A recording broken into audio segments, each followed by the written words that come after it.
Just a few weeks ago at 2 in the morning staring at my phone screen in the dark. And let me be clear, you clicked on this video for one reason. You want to know what was in that video. And I promise you before this story ends you'll have the answer.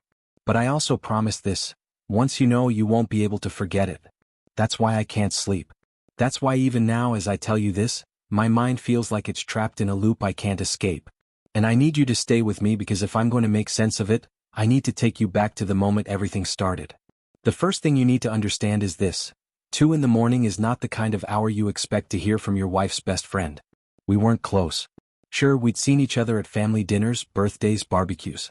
She was part of my wife's inner circle, one of those friendships that had survived since high school, a kind of unshakable bond that always made me feel like an outsider looking in. But she never texted me. She never called me. And she sure as hell never sent me videos in the middle of the night. That's why, when my phone lit up on the nightstand with her name flashing across the screen, I felt something was wrong. At first, I thought it was a mistake, maybe she meant to text my wife. But then I remembered, my wife was lying right next to me sound asleep. So why was her best friend reaching out to me, and not her? Now, I want you to put yourself in my shoes for a second. Imagine you're half asleep, it's pitch black, the only light in the room is the cold glow of your phone screen, and you're staring at a message that doesn't belong. Would you open it? Would you ignore it? Or would you do what I did, tap it and let your entire world unravel? Because that's exactly what happened. And listen, I know a lot of YouTube videos tease mysteries, drag things out, and never give you answers. But that's not this story. I'm going to take you straight through every detail, every twist, until the very moment the truth revealed itself. You're here because you want the truth, and that's exactly what you're going to get. But first, you need to understand how it all started, how my wife and her best friend pulled me into something I never asked for, something I never imagined could happen in my own home. I remember lying there, staring at the screen, my thumb hovering over the video file she had sent me. The notification read, "Asterisk, you need to see this. Don't tell her." Asterisk, those 6 words were enough to jolt me awake faster than any alarm clock. Don't tell her? Don't tell my wife? My brain instantly started racing. Was she in trouble? Was my wife in trouble? Was this some kind of mistake? I glanced over at my wife, her hair falling across her face as she slept peacefully, completely unaware that her best friend was reaching out to me behind her back. And right there, in that moment, I felt something shift. Something I couldn't put into words yet, but I knew it was big. Let me pause here because I need you to feel what I felt in that moment. You ever had that sense that something you're about to do is going to change everything but you can't stop yourself? That's what this video was. I had 2 choices. Open it and face whatever was inside, or ignore it and spend the rest of my life wondering what secret was being kept from me. And I know you, if you were in my position you'd open it too. That's why you're still here listening, because you want to know exactly what I saw, the same way I wanted to know at 2 in the morning when my hand was trembling and my chest felt like it was caving in. But before I tell you what was in that video, you need to understand the people involved. You need to understand my wife, and you need to understand her best friend, because nothing about this will make sense without them. My wife, let's call her Emily, was the kind of person who made everything in life look easy. The kind of woman who lit up a room, who laughed too loud at bad jokes, who had a way of making people feel safe just by being around her. She wasn't perfect, but she was mine. And for years I thought I knew everything there was to know about her. But the truth is, no matter how long you live with someone, sleep beside them, share every detail of your life, there are always parts of them you'll never see. Hidden corners of their soul that stay locked away. And then there was her best friend, let's call her Sarah. Sarah was different, sharper. The kind of person who always seemed to know more than she let on. She and Emily had been inseparable since they were teenagers, the type of friendship that survived distance, relationships, even fights that would have destroyed anyone else's bond. And yet, Sarah and I never really clicked. Maybe it was the way she looked at me sometimes like she knew things I didn't. Maybe it was the fact that she never fully trusted me, or maybe, deep down, I never trusted her. But that night, when her message popped up on my phone, I realized something. Sarah was about to show me a side of my wife I had never seen before. Now, here's where I need you to lean in, because this is the part that changed everything for me. I opened the video. My hands were shaking, my throat dry, and for a second I thought about waking Emily up, showing her the message, asking her what was going on. But something in me told me not to. Maybe it was the warning in Sarah's text. Don't tell her. Maybe it was my own fear of the answer. Either way, I tapped the video, and what I saw in those first few seconds made my blood run cold. When that video ended, those first 30 seconds I barely survived watching. I found myself frozen in the dark, staring at the screen, my chest tightening as if the walls of the room were closing in. My wife was still asleep beside me, breathing slow and steady, while I sat there trembling with a phone in my hand that suddenly felt heavier than a brick. I didn't even realize how tightly I was gripping it until my knuckles turned pale. And here's the thing, it wasn't just what I saw in that video that broke me open, it was the silence that followed. Silence that made me question everything. My marriage, my wife's friendships, even the choices I had made in the last few weeks that might have led to this exact moment. Because nothing happens in isolation, right? Something always builds up to it. And if I'm being honest with you, there had been signs, small things I ignored, things that I brushed off because I trusted her, because I trusted us. But maybe I shouldn't have. Let me back up a little and give you context, because for you to understand the weight of that video, you need to know what life looked like for us before it arrived at 2 in the morning and blew everything apart. Emily and I had been married for 7 years, and like most couples we had settled into routines. Weekday schedules, weekend rituals, the small things that keep a marriage running but also lull you into thinking everything is fine. She worked at a marketing firm, I managed a small business, and on the surface, we looked like the picture of stability. But what people on the outside never see is the space between those routines, the cracks that start to form in silence. Over the last couple of months, Emily had been distant. Not in obvious ways, she didn't storm off, she didn't fight with me, she didn't shut down completely. Instead, it was subtle. She spent more time on her phone, more time out with her friends, especially Sarah. At first, I told myself it was nothing. After all, Sarah was her oldest friend, someone she leaned on the way I leaned on my brother or the guys I grew up with. But little by little, I started to notice things. Whispered phone calls when she thought I wasn't listening. Text messages she swiped off her screen too quickly. Nights when she said she was meeting Sarah for dinner but came home hours later with an expression that didn't match the story she gave me. I'd be lying if I said I didn't start doubting her, but I also didn't want to be that guy, the paranoid husband, the one who checks phones, who reads too much into coincidences. So I pushed it down. I trusted her. Or at least I told myself I did. But now, sitting there with Sarah's video burning through my retinas, I couldn't stop those doubts from crashing back into me. And it wasn't just Emily I had to think about anymore, it was Sarah too. Because why send it to me? Why now? And what exactly did she want me to do with it? When I tried to replay the video in my head, the details blurred. I wasn't sure if it was adrenaline, fear, or pure exhaustion, but it felt like trying to recall a dream right after waking up. The images slipped through my fingers every time I reached for them. What stuck with me, though, was the feeling. The overwhelming sense that something was terribly wrong, that Sarah wasn't just exposing a secret, she was pulling me into something much darker than I realized. And here's where things get more complicated, because when I look back, I realize Sarah had been orbiting around us more than usual lately.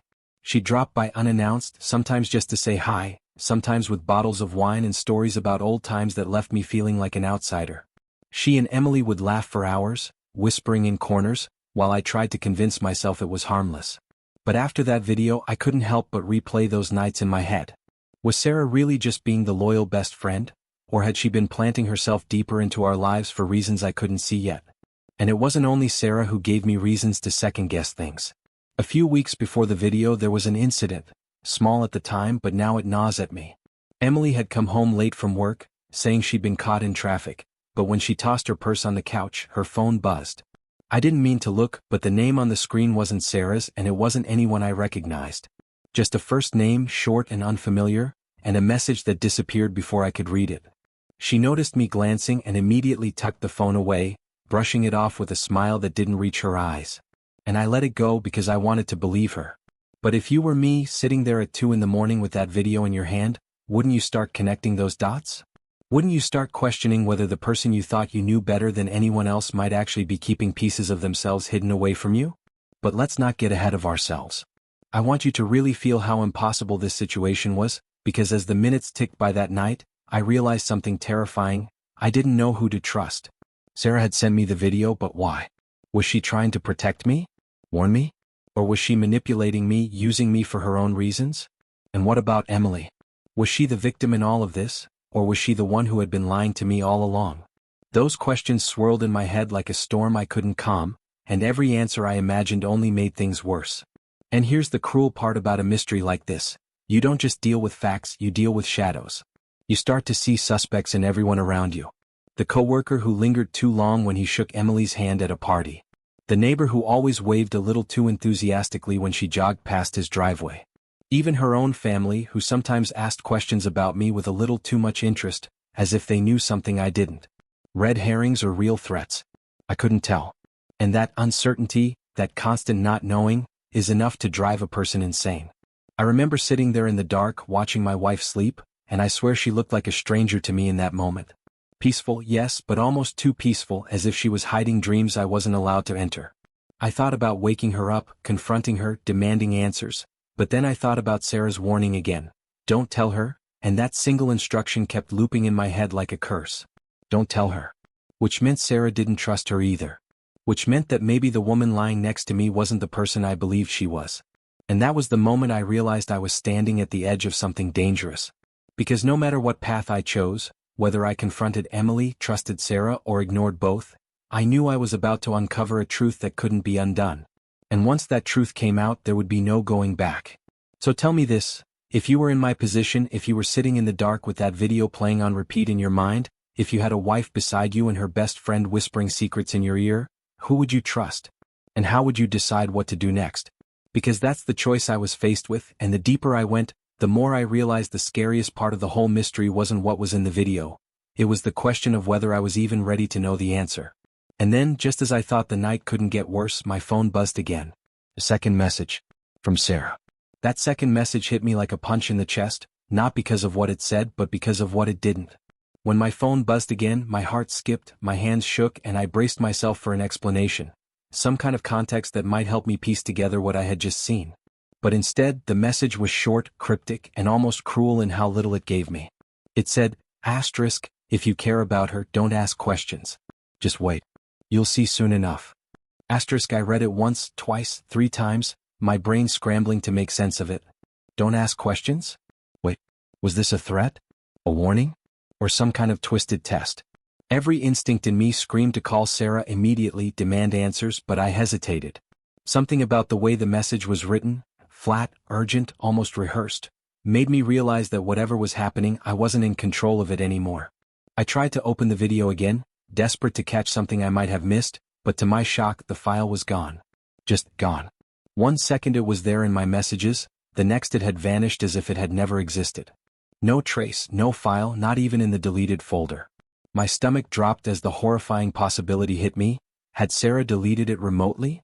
Was it some kind of disappearing message? Or worse, had someone else gotten to my phone without me knowing? That disappearance felt like losing proof of a nightmare, like waking up with only fragments of a bad dream that no one would ever believe. Without that video, I couldn't prove anything, not to myself, not to Emily, not to anyone. The next morning was brutal. I sat at the breakfast table across from Emily, watching her pour coffee, humming under her breath like nothing was wrong, and all I could think about was the video that had vanished. I studied her face, looking for cracks, for any sign that she was hiding something, but all I saw was the same woman I had loved for years. And yet, there was an edge now, a shadow over every smile, every casual glance.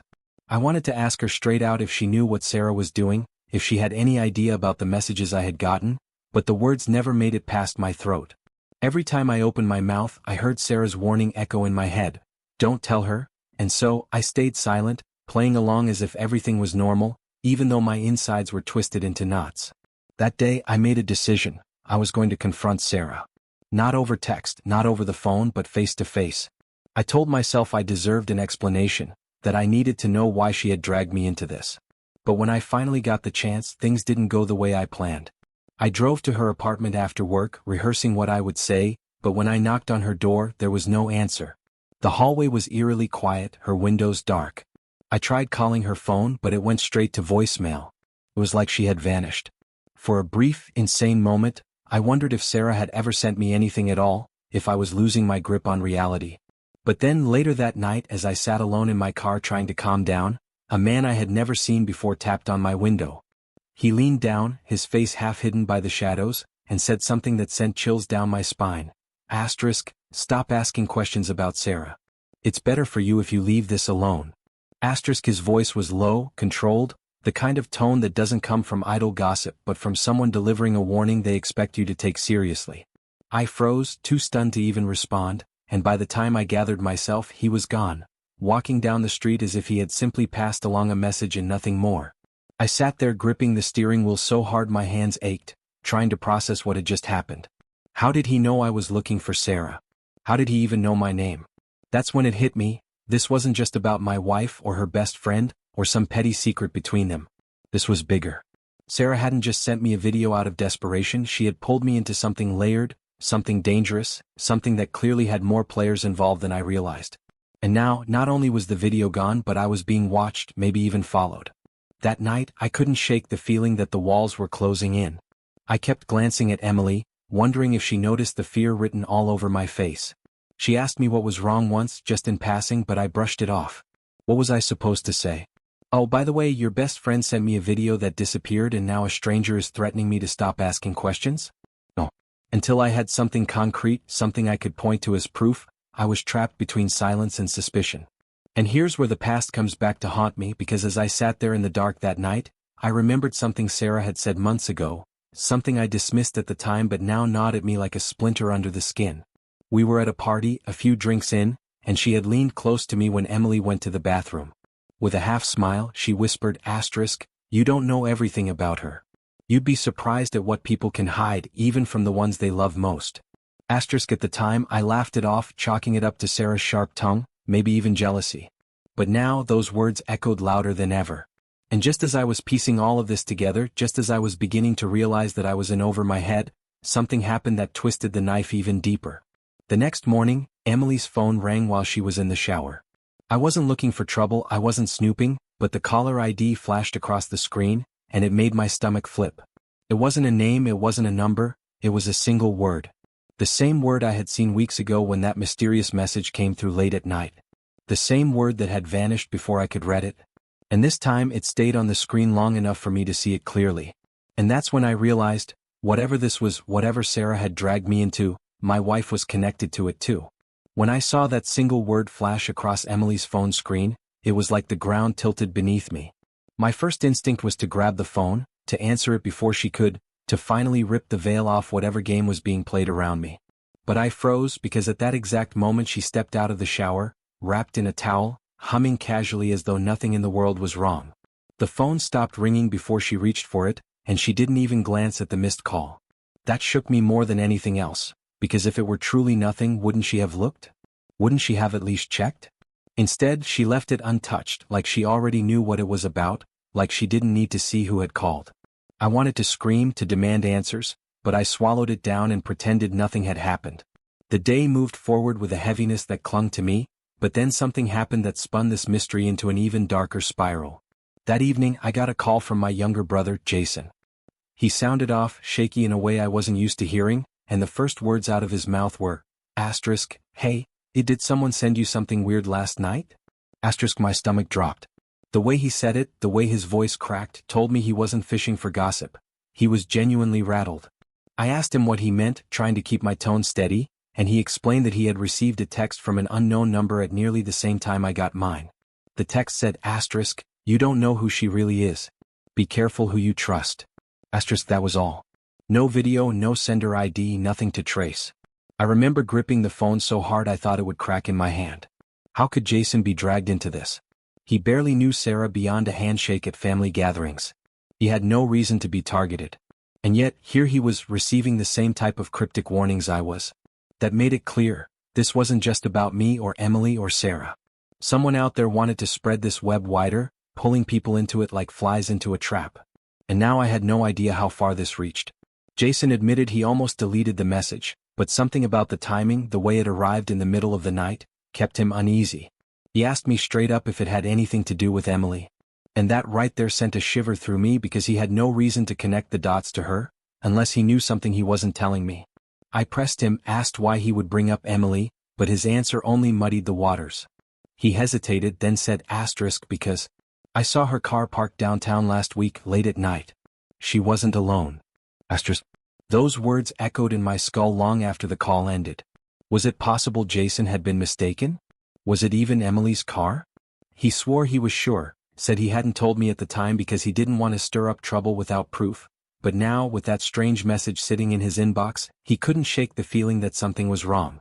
And hearing that, I couldn't shake the feeling that someone was deliberately feeding us pieces of a puzzle designed to tear everything apart. The worst part? Just as Jason was talking, his line cut out, static, then silence, then the call dropped completely. I tried calling him back again and again, but it went straight to voicemail. Maybe it was nothing, maybe his phone died, maybe his service dropped, but in the context of everything else, it felt like another layer of manipulation, another way to keep me on edge. I couldn't focus on anything after that. I kept thinking about the video Sarah sent me, the warning that vanished, the stranger who told me to stop digging, Emily's mysterious call, and now Jason's involvement. Each thread seemed connected, but the connections only raised more questions. Was Sarah trying to protect me, or was she setting me up? Was Emily hiding something, or was she a pawn in something larger than both of us? Was Jason dragged in by accident, or had he been closer to this all along? Later that night, as I sat in the living room with Emily on the couch beside me scrolling through her phone, I got another message.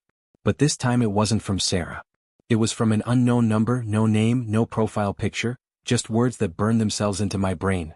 Asterisk, you're not the only one watching her. Back off before you lose more than sleep. Asterisk, I read it twice before locking my screen, slipping the phone into my pocket so Emily wouldn't see the terror written all over my face. Because that message wasn't just a threat, it was a promise.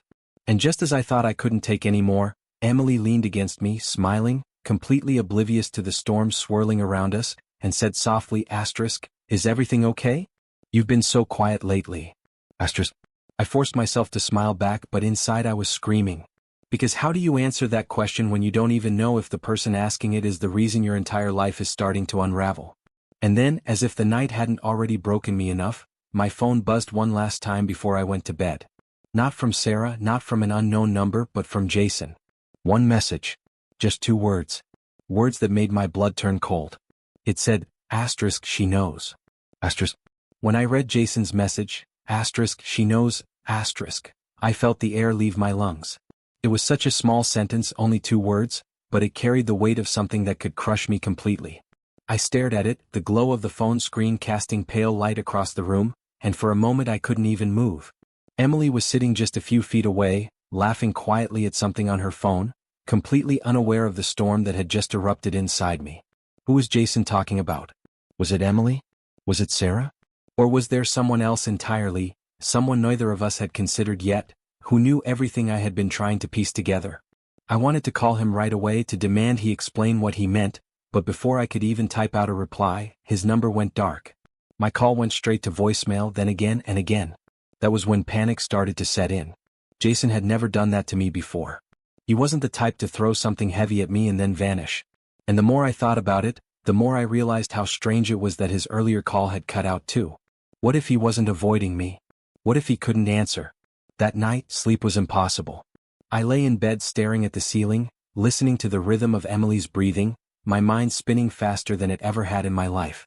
Every shadow in the room seemed alive, every creak in the house felt like footsteps, every car that passed outside sent a surge of adrenaline through me.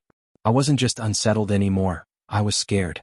Deeply, gut-wrenchingly scared in a way I hadn't been since childhood. I realized this wasn't just about secrets and lies anymore. This was about survival. Something or someone was circling closer, and if I didn't figure it out soon, I wasn't sure I'd get the chance. The next morning I tried Jason again. Nothing.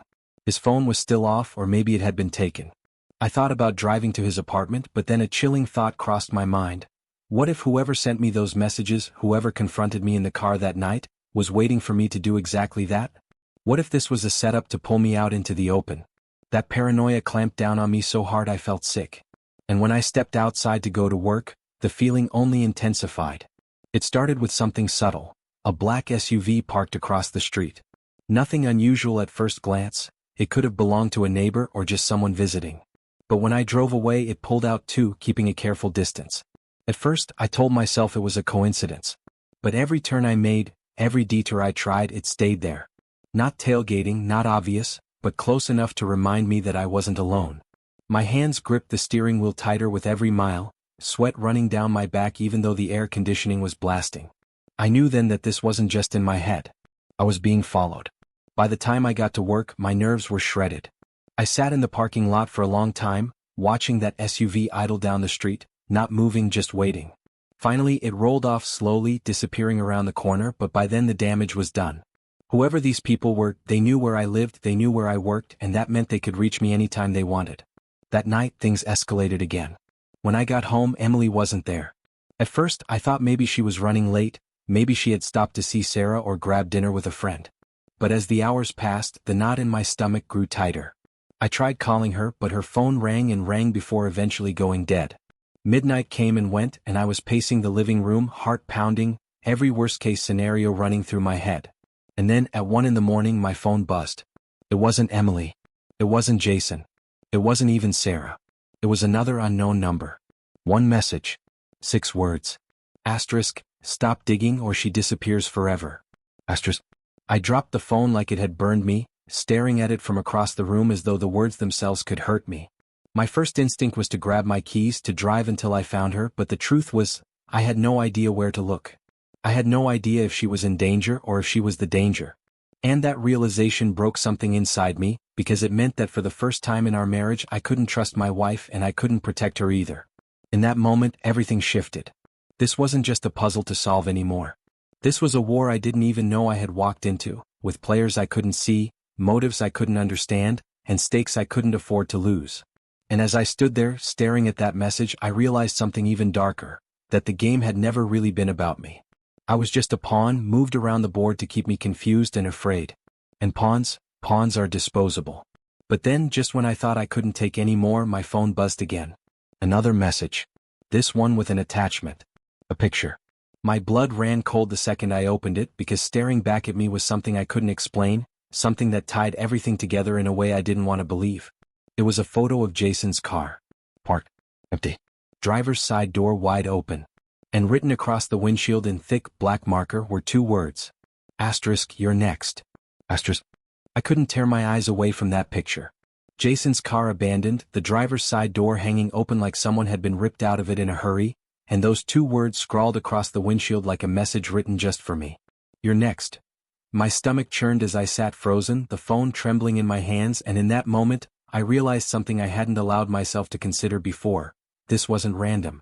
This wasn't just about secrets between my wife and her best friend. This was planned. Someone was orchestrating every single step, pulling strings I couldn't see, and I was the one being shoved toward the edge of the cliff. The weight of it crushed me, but then something happened that twisted the knife deeper. The next morning, as I sat at the kitchen table staring blankly at a cup of coffee I couldn't bring myself to drink, Emily came downstairs looking exhausted, almost hollow. She sat across from me, folded her hands together, and for the first time in weeks, she looked me in the eye like she had something she couldn't keep inside anymore. Her voice was quiet, shaky, and what she said made my skin crawl. You have to stop looking into this, she whispered. Asterisk, it's not what you think. None of it is. Asterisk. My heart pounded so loudly I was sure she could hear it. I wanted to grab her, shake her, demand she tell me everything right there, but I kept my voice calm and asked her what she meant. She hesitated, chewing her lip, glancing at the clock as if time itself were pressing against her. Finally, she said something that shattered me. Asterisk, Sarah isn't who you think she is. And she's not my best friend anymore. She hasn't been for a long time. Asterisk. I felt like the air had been sucked out of the room. I stammered, trying to process what she had just confessed, reminding her that Sarah was practically her sister, the one she leaned on for everything, the one she always said she trusted more than anyone. Emily shook her head, tears welling up in her eyes, and whispered, Asterisk, that's what she wanted everyone to believe. But she's been lying to me for years. And now she's using you. Asterisk. Those words flipped everything upside down. If Sarah wasn't really Emily's ally, then what was she? And why had she sent that video to me instead of confronting Emily herself? My head spun as Emily continued, her voice breaking as she admitted there had been a betrayal years earlier, something I had never known about. She told me that during one of their so-called girls' trips, Sarah had confided in someone Emily trusted, spilling secrets about her that weren't hers to tell. That betrayal had cut so deep that their friendship never fully recovered, though Emily had pretended for years to keep the peace. The closeness I thought they had was a mask, a performance. Sarah wasn't just her best friend. She was her biggest rival, a shadow that had been circling our marriage for far longer than I realized. As Emily spoke, pieces of the puzzle began to shift in my mind, but instead of clarity, I felt an even darker confusion settle over me. If Sarah wasn't on Emily's side, then why send the video? Why the warnings? Why drag me into this mess instead of confronting Emily herself? Unless Sarah's agenda had nothing to do with protecting me and everything to do with destroying both of us. Just as that thought took hold, Emily's phone buzzed on the table. We both looked at it at the same time and the blood drained from her face. The same unknown number that had been haunting me flashed across her screen. She snatched it up before I could reach for it, staring at the message with trembling hands. Her lips parted, and then she slowly slid the phone across the table to me. I leaned in, my chest tight, and read the words, asterisk, he doesn't know the truth about you. Should I tell him? Asterisk. Everything inside me twisted at once. It wasn't just me being targeted. It wasn't just Jason. They were coming after her too, and whoever was behind this knew exactly how to tear us apart.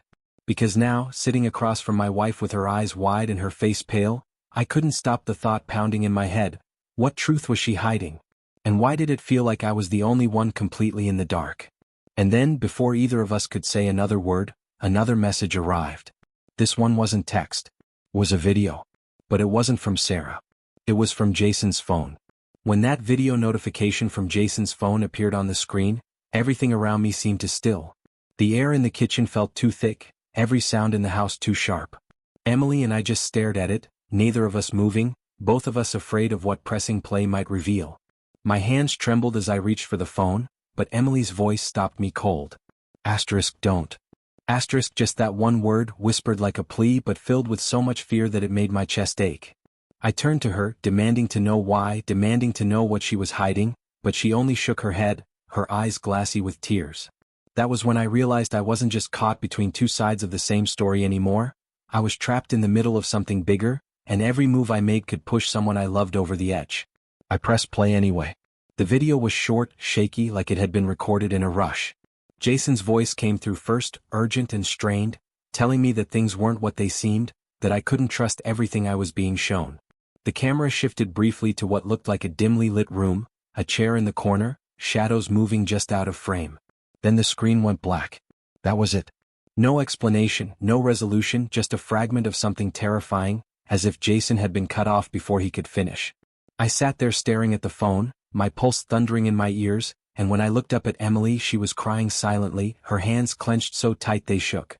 That's when the ultimatum arrived. Another message pinged immediately after the video ended, this time not from Jason's phone, but from that same faceless number that had been haunting me. Asterisk, tell her what you saw or lose him. You have one night. Asterisk, my throat went dry as I read it aloud, and the moment the words left my mouth, Emily's face drained of color. She looked at me like she was about to confess everything, but then she closed her eyes, took a deep breath, and said, asterisk, if you tell them the truth, they'll use it against us. If you stay quiet, maybe we can still protect Jason. Asterisk, her voice cracked, and the way she said maybe tore at me because it carried no certainty, only desperation. Now I was caught in an impossible trap. If I told Emily about the video Sarah had sent me, the one that vanished, I might finally get answers, but in doing so, I'd be risking Jason's life. If I stayed silent, I'd be complicit in whatever was happening, forced to watch helplessly as the people pulling the strings decided his fate. Both choices felt like betrayals. Betray my wife by revealing her secrets, or betray my brother by protecting her instead of him. And as much as I tried to convince myself there had to be another way, the truth was, the people behind these messages were tightening their grip. They were forcing me to choose which part of my world I was willing to sacrifice. That night I couldn't even sit still. Every time Emily looked at me, I saw both fear and guilt in her eyes, and I couldn't tell if she was terrified of losing Jason, or terrified of what I might discover if I kept digging. My mind raced in circles. Was she in on this? Was Sarah? Was Jason even alive, or was I being manipulated with videos recorded days ago, meant to push me exactly where they wanted me? I kept pacing, replaying every moment of the past few weeks, trying to pick apart the lies from the truth, but the lines had blurred so badly I didn't know which was which anymore. Then just past midnight, another message arrived, and this one cut straight to the bone. Asterisk, if you don't choose by sunrise, we'll choose for you. Asterisk, I read it 3 times, my chest tightening with panic, the finality of it sinking into me like a blade. They weren't just giving me an ultimatum, they were promising that silence was no longer an option. And that was when Emily finally broke. She stood up from the couch, shaking, tears streaming down her face, and she said something that made my blood run cold. Asterisk, this is my fault. All of it. And if you want Jason back, you'll have to decide whether you can forgive me. Asterisk. The room spun around me as her words sank in. Forgive her? For what? My wife was standing there, shaking and sobbing, but she wasn't begging for understanding. She was warning me that whatever truth was about to come out would shatter everything I thought I knew about her, about us, about this entire nightmare. And as I stared at her, torn between rage, fear, and love, my phone buzzed again, another message sliding across the screen, this one with a single attachment. A photo. Was Jason. Bound to a chair. His eyes wide with terror. And scrawled across the wall behind him in thick black paint were the words, asterisk, tell her. Now. Asterisk. The image of Jason tied to that chair burned itself into my mind, and the words on the wall behind him felt like a brand searing into my chest. Asterisk, tell her. Now. Asterisk, there was no more room for hesitation, no more pretending I could keep one foot in and one foot out. Whoever was behind this had been watching every move I made, pulling strings with precision, and now they were forcing me into the open. Emily stood across the room, trembling, her eyes begging me to stay silent, but I knew silence was no longer an option. My brother's life was hanging by a thread, and every second I wasted felt like the noose tightening. I told her about the video Sarah had sent me. The late-night message, the warnings, the disappearing file, every detail I had buried inside me came spilling out like a flood I couldn't stop. Emily collapsed into the chair, her face pale, her hands pressed to her mouth as if I had just confirmed her worst nightmare. And then she said something that shattered everything I thought I understood about the people in my life. Asterisk. It's not Sarah you should be afraid of. It's the people she works for. Asterisk. At first, I didn't understand. I thought she was talking about some personal grudge, maybe an old betrayal blown out of proportion. But the way she said it, the way her voice cracked under the weight of those words, told me this went far beyond petty secrets. Emily confessed that Sarah wasn't just her best friend from college. She had been recruited years ago, after a rough patch in Emily's career, by a group that specialized in leveraging personal lives as weapons. Digging up dirt, manufacturing scandals, destroying reputations for money or influence. Sarah had played her part perfectly, hiding in plain sight as the loyal friend, but all along she had been collecting information, weaving herself deeper into our lives until she could use us like pawns. And now, it seemed, the time had come to cash in on whatever leverage she had built. My stomach twisted as Emily spoke, because every memory I had of Sarah suddenly took on a darker shade. The late-night calls, the whispers, the laughter that seemed too secretive, it hadn't been friendship, it had been surveillance. And worse, Emily admitted she had known for a while. She hadn't told me because she thought she could protect me by keeping me in the dark. But the moment that video landed on my phone at 2 a.m, it was clear the line had been crossed. I wasn't a bystander anymore. I was a target. I wanted to scream, to demand why she hadn't trusted me with the truth earlier, but before I could, my phone buzzed again. This time it wasn't a message. It was a call. Jason's number lit up the screen and without hesitation I answered. But the voice on the other end wasn't his. It was calm, measured, with that chilling confidence of someone who knows they hold all the cards. Now you see how big this is, the voice said. Asterisk, you've been living in a story we wrote. And if you want your brother back, you're going to do exactly what we tell you. Asterisk. Every muscle in my body locked tight. This wasn't just Sarah playing games. This was something organized, calculated, the kind of machinery that didn't stop until it got what it wanted. I tried to ask what they wanted from me, but the voice cut me off. Asterisk, we don't want you. We want her. And you're going to help us get to her. Asterisk. Emily's face went white when she realized what was happening. She shook her head violently, whispering no, no, no under her breath, but deep down I could see she wasn't surprised. She had known this moment was coming, had probably feared it for years, and now it had finally arrived. She grabbed my hand, her nails digging into my skin, and said, Asterisk, if you do what they want, you'll lose me. If you don't, we'll both lose Jason.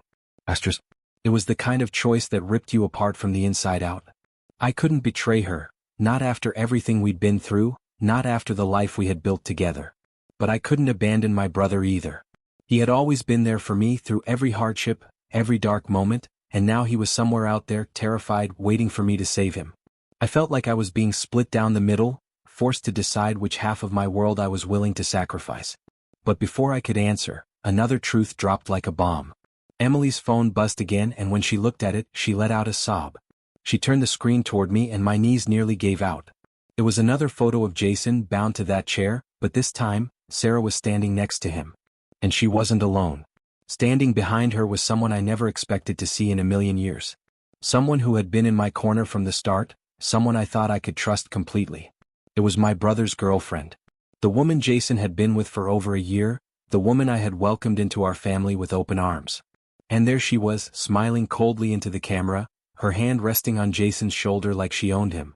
At that moment, the floor beneath me seemed to crumble. This wasn't just Sarah, it wasn't just Emily, it wasn't just some faceless group pulling strings from the shadows. This conspiracy had bled into every part of my life, twisting relationships I thought were unshakable, poisoning bonds I believed were unbreakable. I realized with sickening clarity that I couldn't trust anyone, not my wife, not my brother's partner, maybe not even my own judgment. And then the voice on the phone spoke again, delivering the ultimatum with deadly precision. By sunrise you'll decide. Deliver her to us or your brother dies. Those are your only options. The hours leading up to sunrise felt like an eternity. I paced the living room, my body coiled tight, my mind torn between two impossible choices. Emily sat on the couch with her face buried in her hands, whispering prayers I couldn't hear, and I kept glancing at the window, half expecting headlights to appear in the driveway or strangers to break through the door. Every tick of the clock was another reminder that Jason's life was slipping through my fingers, that the faceless voice on the other end of the phone held all the power. They wanted me to deliver Emily. My wife. The woman I had built my entire life with. And if I didn't, my brother would pay the price. It was a trap designed to crush me from the inside, to force me into destroying someone I loved no matter which path I took. Finally, as the first sliver of dawn crept into the sky, I snapped. I couldn't wait anymore, couldn't pace in circles while my brother was chained to a chair in some unknown room. I told Emily we were leaving, that if they wanted her, I was going to confront them myself. She tried to stop me, tears streaming down her face, telling me I didn't understand what I was walking into, but I couldn't listen anymore. I grabbed my keys and she followed me in silence, her face pale as a ghost as we climbed into the car. The directions came in a single text message as we pulled out of the driveway, an abandoned warehouse on the edge of town, the kind of place that reeked of danger before you even set foot inside. When we arrived, the air was heavy with silence, the building looming over us like a monster waiting to swallow us whole. I pushed the door open and stepped into the darkness, my heart pounding, my hand gripping Emily's wrist as if letting go would mean losing her forever. The moment we entered, lights flickered to life overhead, blinding in their suddenness, and my breath caught in my throat. There was Jason. Tied to the same chair from the photos, his face bruised, his eyes wide with relief and terror all at once. And standing behind him were Sarah and Jason's girlfriend, their faces twisted into cold masks of control. Sarah stepped forward, her heels clicking against the concrete, and smiled like this was all some kind of performance. "You finally made it," she said. I was beginning to think you'd choose the wrong side. Emily stiffened next to me, her grip on my arm tightening as Sarah turned her gaze toward her. You kept him in the dark longer than I thought you would. I almost admired that. But this was always going to end with him standing here, wasn't it? I demanded to know what they wanted, why they had dragged me into this nightmare, and Sarah's smile widened as if she had been waiting for that question all along. She told me the video she sent was never about protecting me, it was bait, a way to pull me into the web and force Emily out of hiding. Emily, she revealed, had something they wanted, something she had stolen years ago when she tried to break free from them. Information. Files that could destroy their entire operation, the kind of proof that could expose the network Sarah and her people worked for. And the only way to get them was to use me, the one person Emily would never sacrifice. The weight of it crashed down on me like a tidal wave. This wasn't about love or betrayal. This was about power, about secrets worth more than any of our lives. And the cruelest twist of all was that Emily had known, had carried this secret for years, hoping she could outrun it, but in the end, it had come crashing through our front door anyway. Sarah's ultimatum was simple: hand over the files or watch Jason die. The room spun as I realized I didn't even know what files she was talking about, didn't know where they were, didn't know if Emily still had them. I turned to her, begging for the truth, and for the first time she looked me straight in the eyes without flinching. "They're in the house," she whispered. Hidden in the walls of the study. Sarah's eyes lit up, victory flickering across her face, and she nodded to Jason's girlfriend, who pulled out a phone and barked an order to someone I couldn't see. My chest tightened as I realized they already had people headed toward our home, tearing apart the walls, ripping open the life we had built to dig out the secrets buried inside it. But then, just as I thought it was over, Emily did something I didn't see coming. She pulled a small flash drive out of her pocket, holding it up between her fingers like it was a weapon. Sarah froze, her smile faltering for the first time. Emily's voice was steady as she said, "You'll never get the originals. But you'll get this." Let Jason go and you'll have enough to save yourselves for now. Asterisk. The room turned electric. Sarah's eyes narrowed, Jason's girlfriend tensed, and I felt Emily's hand shaking against mine even as she stood firm. For a moment, it felt like time itself had stopped, the whole warehouse holding its breath to see what would happen next. And then Sarah laughed, a low, chilling sound that echoed through the empty building.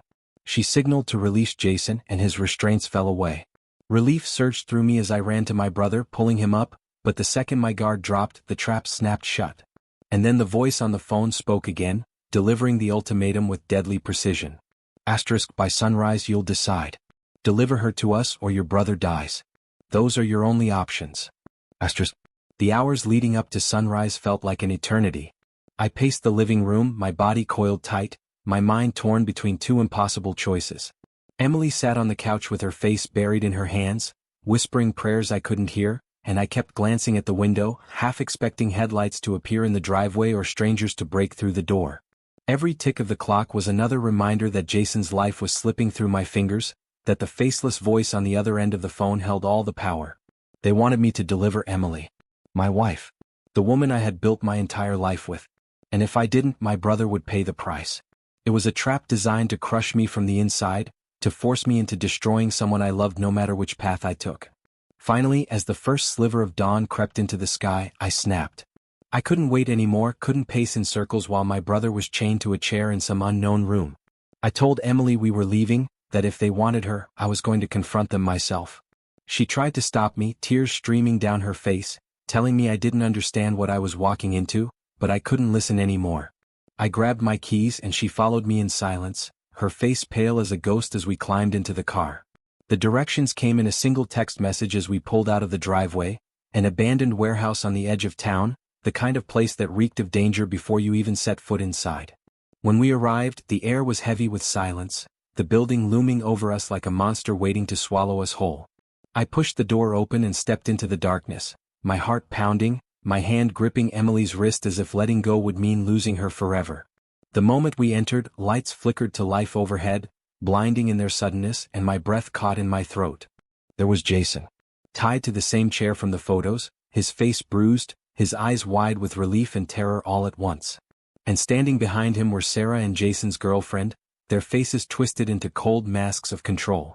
Sarah stepped forward, her heels clicking against the concrete, and smiled like this was all some kind of performance. You finally made it, she said.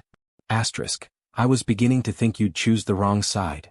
Asterisk. Emily stiffened next to me, her grip on my arm tightening as Sarah turned her gaze toward her. Asterisk. You kept him in the dark longer than I thought you would. I almost admired that. But this was always going to end with him standing here, wasn't it? Asterisk. I demanded to know what they wanted, why they had dragged me into this nightmare, and Sarah's smile widened as if she had been waiting for that question all along. She told me the video she sent was never about protecting me, it was bait, a way to pull me into the web and force Emily out of hiding. Emily, she revealed, had something they wanted, something she had stolen years ago when she tried to break free from them. Information. Files that could destroy their entire operation, the kind of proof that could expose the network Sarah and her people worked for. And the only way to get them was to use me, the one person Emily would never sacrifice. The weight of it crashed down on me like a tidal wave. This wasn't about love or betrayal. This was about power, about secrets worth more than any of our lives. And the cruelest twist of all was that Emily had known, had carried this secret for years, hoping she could outrun it, but in the end, it had come crashing through our front door anyway. Sarah's ultimatum was simple: hand over the files or watch Jason die. The room spun as I realized I didn't even know what files she was talking about, didn't know where they were, didn't know if Emily still had them. I turned to her, begging for the truth, and for the first time she looked me straight in the eyes without flinching. They're in the house, she whispered. Asterisk, hidden in the walls of the study. Asterisk. Sarah's eyes lit up, victory flickering across her face, and she nodded to Jason's girlfriend, who pulled out a phone and barked an order to someone I couldn't see. My chest tightened as I realized they already had people headed toward our home, tearing apart the walls, ripping open the life we had built to dig out the secrets buried inside it. But then, just as I thought it was over, Emily did something I didn't see coming.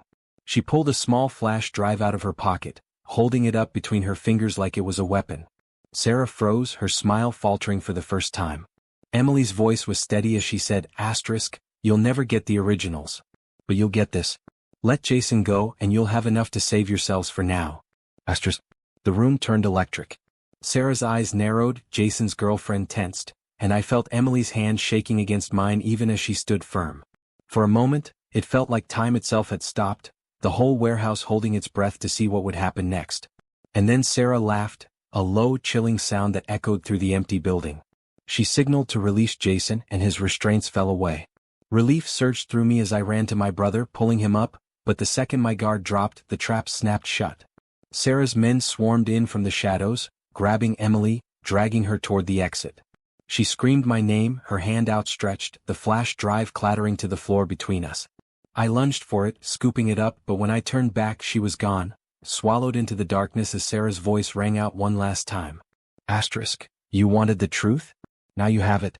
Let's see what you do with it. Asterisk. I stood there in the empty warehouse, Jason gasping beside me, the flash drive burning like fire in my hand, and in that moment, I realized the nightmare wasn't over. It was only beginning. Because when I plugged that drive into my computer later, desperate for answers, what I found wasn't just evidence of Sarah's organization, it was a list. Names, addresses, dates. And one of those names was mine. That was the final twist, the one that left me reeling. I wasn't just collateral damage in Emily's war. I had been marked long before any of this began. The flash drive felt heavier than it should have, as if all the secrets inside it had a physical weight pressing down on me. Jason sat slumped in the passenger seat as I drove us home from the warehouse, his silence speaking louder than any words. He had been through hell, and I couldn't bring myself to ask him what they had done to him while he was locked away, because I wasn't ready for the answer. My own thoughts were a storm of guilt and rage, tangled with questions I wasn't sure I wanted to solve. Emily was gone, dragged into the shadows by people who had been manipulating us for years, and all I had left was this drive, this single piece of leverage in a game that had already cost too much. Back at the house, I sat alone in the study with Jason asleep upstairs, nursing his wounds while I slid the drive into my laptop. My chest tightened as the screen filled with files. Dozens of them, maybe hundreds, detailing operations that stretched across states, across industries, across lives. It wasn't just Sarah. It wasn't just Emily. This was an entire network built on exploitation and destruction, turning personal secrets into weapons and families into battlegrounds. And right there, buried in the list of targets, was my name. They had been watching me long before that video ever arrived at 2 a.m. Watching my marriage, my friendships, my brother. They hadn't just stumbled into my life, they had chosen me. The revelation hit me like a punch to the gut, but as I scrolled through the files, I realized something even harder to swallow. Emily had known. Maybe not from the beginning, maybe not every detail, but she had carried enough of the truth to understand the danger. She had tried to shield me from it, keeping her silence in the hope that she could keep the walls from closing in.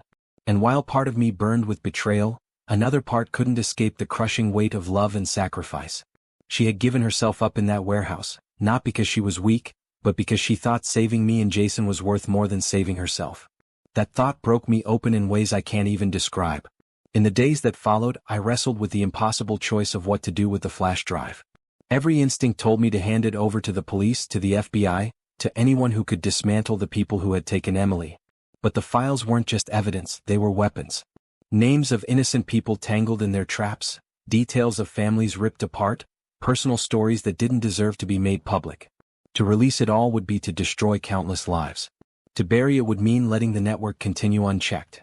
And to keep it meant carrying the weight of all that knowledge alone, knowing I was holding the keys to something far larger than myself. One night, as Jason and I sat in the backyard in silence, he finally broke. He asked me if I thought we'd ever see Emily again. I wanted to give him hope, wanted to tell him that somehow, someway I'd find her. But the truth was I didn't know. All I could say was asterisk, she did this to protect us. The least we can do is make sure it wasn't for nothing.